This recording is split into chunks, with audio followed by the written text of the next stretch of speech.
26. Sharon termenung di atas kasur. Kali ini kasurnya di rumah Dane, di kamarnya sendiri. Dia masih memikirkan siapa gerangan yang memberinya kertas peringatan jika di rumah Sean banyak terdapat CCTV. Dia bingung harus bicara dengan siapa orang yang dia percaya. Kalau dia mengadu pada Dane, Dane tentu saja memihak pada Sean dan memintanya menjadi seorang istri yang manis. Pintu kamar Sharon diketuk. "Masuk," ucap Sharon. Omah masuk membawakan segelas jus semangka kesukaan Sharon. "Letakkan saja dulu di meja." Tita Sharon masih dengan wajah gundah. Omah melirik Sharon sekilas. Dia bisa melihat kegundahan di wajah Sharon. "Maaf, Non Sharon kesini menginap?" tanya Omah. "Enggak, nanti sore aku kembali ke rumah Sean. Aku kesini hanya membawa beberapa barang yang gak sempat aku bawa." Sharon mendesah dan menyugar rambutnya. Omah memberanikan diri duduk di tepi tempat tidur seraya memijat kaki Sharon. "Nona kelihatan gundah?"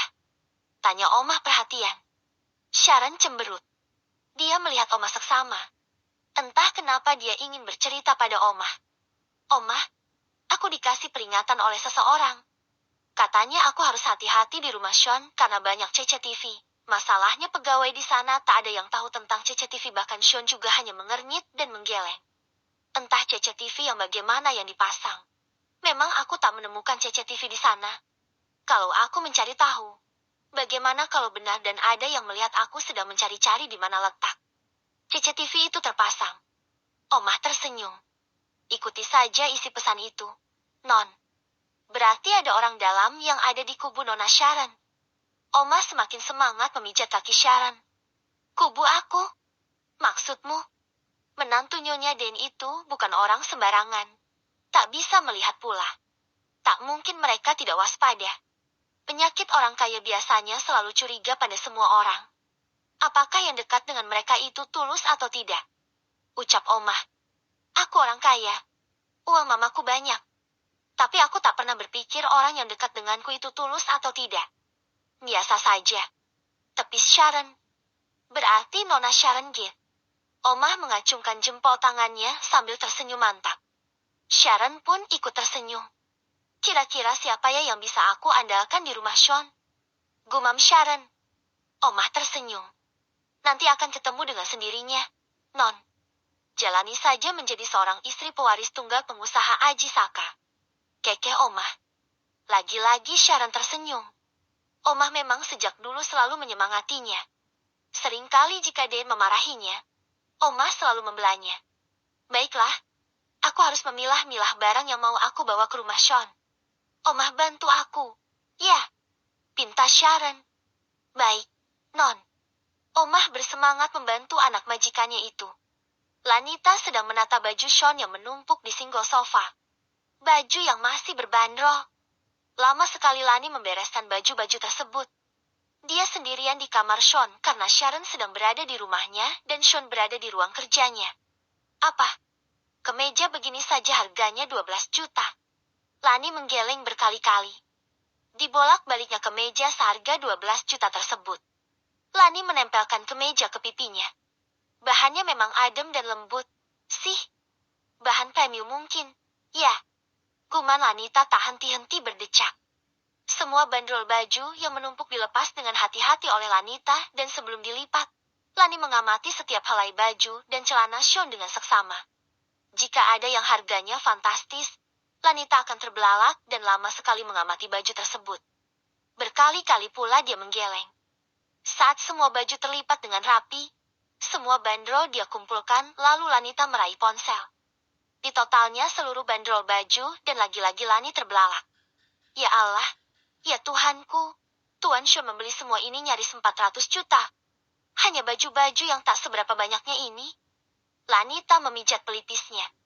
Dia mengantongi semua bandrol dan menghafal baju mana saja yang harganya sekian-sekian. Lalu memasukkannya ke lemari. Tuan Sean memang menyukai warna ungu muda. Kebanyakan piyama dan pakaian dalam serta kemejanya warna ungu muda. Selera yang aneh untuk seorang pria. Ungu muda. Lanita terkikik melihat-lihat koleksi baju Sean. Ditatanya dan dibereskannya kamar Sean dengan sempurna. Saat dia menyeka kaca tempat koleksi jam tangan Sean, Lani sama sekali tidak tertarik. Dia tahu harga 1 jam tangan Sean.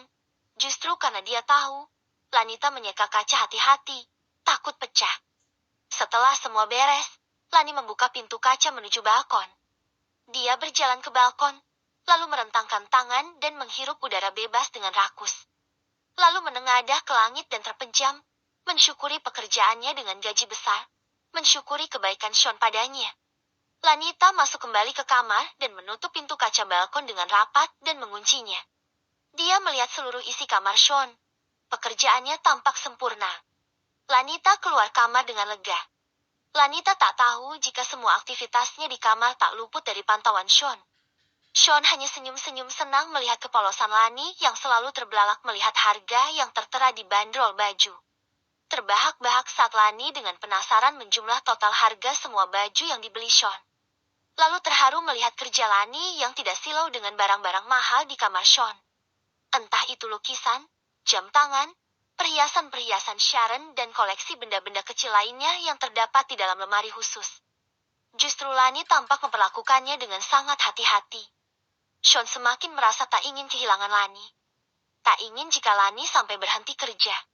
Maka dia menelepon Lani saat itu juga. "Halo, Lani. Kamu sedang apa?" tanya Sean. "Saya baru saja membereskan kamar Tuan. Sekarang mau ke pantry. Mau melihat menu baru Dimitri. Bukankah Tuan ingin pencuci mulut nanti jam 7 malam? Besok kamu boleh libur dan berkunjung ke rumah sakit. Kamu juga boleh menginap di sana beberapa hari. Temani ibumu." Hening. "Lani, kenapa diam?" Tuan, saya boleh menginap di rumah sakit?" "Iya, menginaplah selama 3 hari. Kamar ibumu kamar VIP, ada sofa panjang untuk kamu tidur, AC, televisi, kulkas, kamar mandi di dalam. Nanku kirim makanan agar kamu tidak usah keluar-keluar. Aku tak mau ambil resiko kamu diculik lagi. Nikmati kebersamaanmu bersama ibumu selama 3 hari dan bersantailah." Sean tersenyum senang mendengar suara Lani begitu senang karena dia mengizinkannya menginap di rumah sakit menemani ibunya. "Tapi, Tuan, siapa yang akan mengurus Tuan di sini?" tanya Lani. "Ada Sharon dan Susana dan yang lainnya. Sharon sesekali harus belajar mengurus suaminya," sahut Sean. Lani terdengar lega dan kembali berterima kasih. "Kamu diantar jemput jauh hari, ya? Ingat, jangan keluar dari rumah sakit. Makanan pun kamu bisa pesan online. Aku juga akan mengirim makanan buatan Dimitri dan mengantarnya ke sana." Pesan Sean sekali lagi. "Tuan, Anda baik sekali. Terima kasih banyak," ucap Lanita. Sean menghela napas lega karena Lani terdengar senang sekali. Susana berdehem. "Aku kapan libur?" "Ya," tanya Susana. "Kau mau liburan bersama Dimitri?" "Tenang. Aku akan mengatur waktunya. Masalahnya jika kamu libur dan pergi-pergian, aku kesusahan," ucap Sean. "Setergantung itu aku padamu." Susana hanya menghela napas dan mengelus dada. "Jangan seperti orang yang teraniaya. Bukankah banyak waktu bersantaimu di rumah ini?" Ya. Aku tak akan menghilangkan kenikmatan itu," jawab Susana pasrah. "Tapi Tuan, maaf mengenai rencana Tuan menguji kesetiaan Nona Sharon. Apa itu tidak memberikan peluang untuk Nona Sharon berkhianat? Kalau dia memang tulus dan setia, meski ada peluang, dia tetap akan setia. Bukankah benar begitu?" tanya Sean. Susana hanya manggut-manggut tipis. "Tuan, Anda mengizinkan Lani menginap 3 hari, apa Tuan nanti tidak uring-uringan? Aku lagi nanti yang akan kena getahnya." Sean diam. "Ya resiko. Kamu digaji besar, memang harus mau juga menghadapi aku yang uring-uringan," kekeh Sean. Susana kembali menghela napas pasrah dan mengelus dadanya. "Tenang saja. Aku akan membuat jadwal agar kamu bisa dekat dengan Dimitri." "Tuan," panggil Susana. Apa menurut Tuan? Dimitri menyukaiku." Sean terbahak keras mendengar pertanyaan Susana. "Akhirnya kau mengakui menyukai Dimitri?" Sean memegangi perutnya kegelian melihat Susana cepat-cepat meninggalkan ruangan dengan misuh-misuh tak jelas pada tuannya sendiri. 27. Sepeninggal Susana yang misuh-misuh keluar ruangan, Sean kembali mengotak-atik tabletnya. Dia membuka file rekaman kiriman seseorang saat Sharon sedang makan siang bersama Josh. Diputarnya berulang kali video rekaman tersebut dan memastikan ekspresi wajah Sharon. Sim mendesah lalu bersandar di bahu kursi. Memikirkan rumah tangganya. Apakah dia berdosa pada Sharon? Sebelum mengenal Lani dan sebelum tahu Sharon bermain api dengan Josh, Sean sudah 80% menerima Sharon. Apapun bentuk kekurangannya, tak masalah bagi Sean. Tapi sejak kemunculan Lani di rumahnya, mengubah kadar penerimaan Sean untuk Sharon. Terlebih setelah melihat aksi tak senonoh Sharon dan Josh di kamarnya, di depan matanya sendiri. Kepercayaan untuk Sharon seketika sirna. Hanya kejujuran Sharon dan permintaan maafnya serta kerjasama dengan perusahaan Dane-lah yang bisa membuat Sean kembali luluh. Hanya luluh, bukan memberikan hati. Hati. Sean menyentuh dadanya. Kembali dia mengingat Lani. Ada gelenyar aneh yang menggelitik hati Sean jika mengingat Lani. Saat ini, Lani sedang berlibur di rumah sakit. Liburan di rumah sakit saja bersama ibunya sudah sangat membuat Lani tak bahagia. Apalagi Sean mengiriminya makanan buatan Dimitri, chef handal yang berkenan dibayar mahal dengan waktu santai di rumah Sean. Dimitri suka suasana santai dan tenang. Karena jika dia bekerja di restoran atau hotel, tentu saja tak ada waktu baginya untuk mengobrol alias menggosip. Lani, apa kamu punya foto Tuan Sean? Tanya Parmiah saat melihat Tandan. Anak buah Jauhari mengirimkan aneka hidangan makanan lezat untuk Lani dan Parmiah.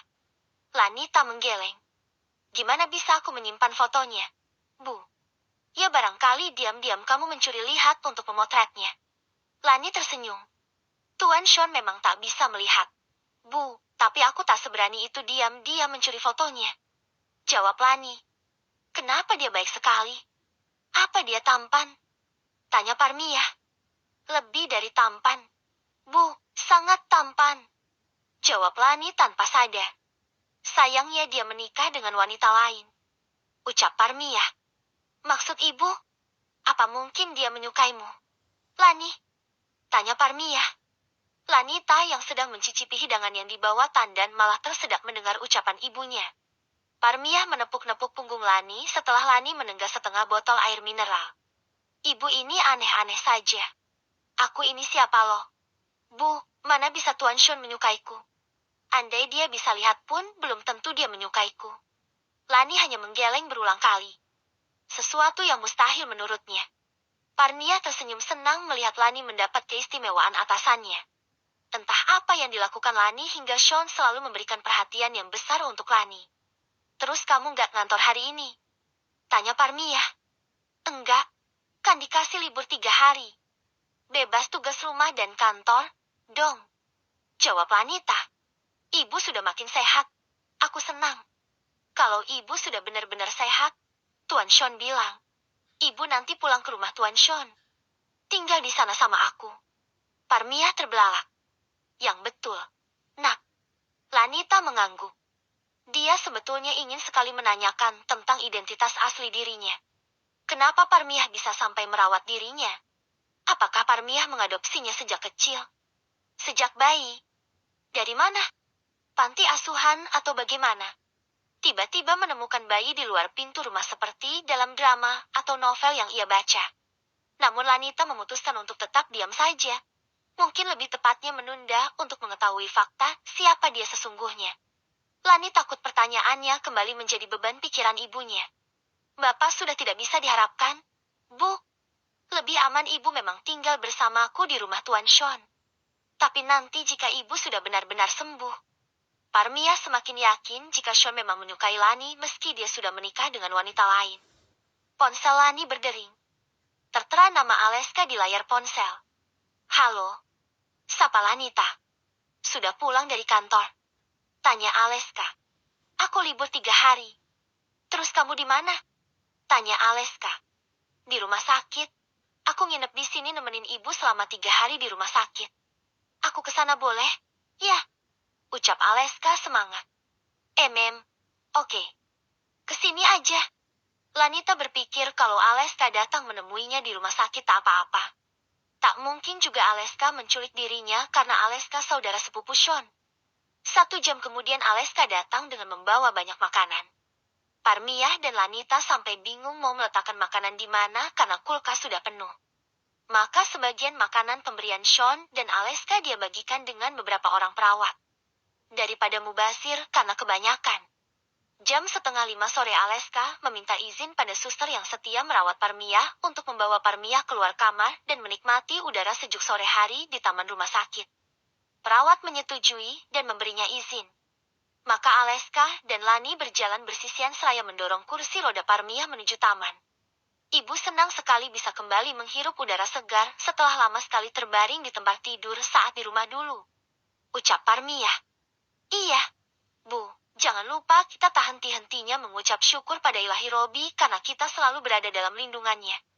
Lanita berjongkok di depan Parmiah. Mana kalungmu? Bukannya sudah kamu bawa dari rumah? Tanya Parmiah. Ada di laci kamarku di rumah Tuan Sean. Aku simpan bersama gelang mahal pemberian Tuan Sean juga. Bu, tenang saja. Enggak hilang. Parmiah bernapas lega. Kemarin aku pakai ke acara pernikahan Tuan Sean. Cantik sekali kupakai kalung itu, Bu. Parmiah manggut-manggut. Maaf, awan sungguh gelap di atas sana. Takut mendadak hujan. Bagaimana kalau kita kembali ke kamar? Saran Aleska. Oh, oke. Iya betul sudah sangat mendung ayo. Kita kembali ke kamar. Lanita setuju dengan ucapan Aleska. Ponsel Lanita bersering. Sean Dharma Wangsa, nama yang tertera di layar lonsel. Halo. Tuan, sapa Lani. Kau sedang apa? Tanya Sean lembut. Sedang di taman bersama ibu dan Aleska. Jawab Lani senang. Aleska? Ujar Sean. Iya, dia baru sampai. Mau jenguk ibu dan menemui saya. Jawab Lani lugu. Hening. Lani menunggu suara Sean kembali tapi Sean tak lagi bicara. Halo, Tuan? Ya, maaf. Ada yang harus kulakukan. Tanya Lani merasa tak enak perasaan tiba-tiba. Kamu pulang sekarang juga. Aku tak jeti memberimu jatah libur 3 hari. Ucap Sean pelan tapi tegas. Lanita melongo. Liburnya hanya seharian saja. Bolehkah menginap semalam saja, Tuan? Pinta Lani. Tidak bisa. Kamu harus pulang sekarang juga. Tandas Sean. Baiklah, saya akan pulang sekarang. Kebetulan ada Aleska. Saya akan minta Aleska mengantar saya pulang. Tidak perlu. Jauh hari sudah ke sana sekarang. Kau tunggu saja. Kalau Aleska mau ke sini biar dia ke sini sendirian. Kau pulang bersama Jauh hari. Pungkas Sean seraya menutup telepon secara sepihak. Lanita menghela napas dalam. Bu, aku nggak jeti libur 3 harinya. Barusan Tuan Sean minta aku pulang. Lani tampak murung. Ya sudah tak apa-apa. Kamu pulang saja. Mungkin Tuan Sean sangat butuh kamu di sana. Sampaikan salam dan terima kasih ibu untuk kebaikan Tuan Sean. Parmiah berkata lembut dan sabar. Sudah ditengok kamu seharian saja ibu sudah sangat senang. Nah, Lanita memeluk ibunya erat. Ibu cepat sembuh. Ya, biar kita bisa sama-sama lagi. Parmiah mengangguk dan mencium kening Lanita. Aku antar kamu pulang ke rumah Sean. Ucap Aleska. Lanita menggeleng. Jauh hari sudah di jalan jemput aku. Ya nggak apa-apa sama aku sama aja, kan? Lanita kembali menggeleng dan menyampaikan ucapan Sean tadi. Maaf, tapi kalau aku tak pulang bersama Jauh hari, aku takut Tuan Sean marah dan gajiku dipotong lagi. Kau tahu? Gajiku sudah dipotong hingga 3/4-nya. Aleska terbelalak. Apa saja kesalahan yang kamu lakukan? Memecahkan guci koleksi Nyonya Shirindita dan apa ya kemarin aku lupa. Aleska menepuk dahinya. Tapi Sean menggajimu saat kamu kerja di kantor, kan? Lanita mengangguk. Itu beda lagi. Baguslah. Aleska mengembuskan napas lega. Lagi pula Sean bukan orang pelit. Dia sangat royal terhadap pegawai yang tampak bagus di matanya. Tapi Aleska heran kenapa Sean tiba-tiba mencancel jatah libur Lani. Begitupun dengan Lani. Hanya Parmiah yang menerka sesuatu kenapa Sean tiba-tiba menyuruh Lani kembali pulang.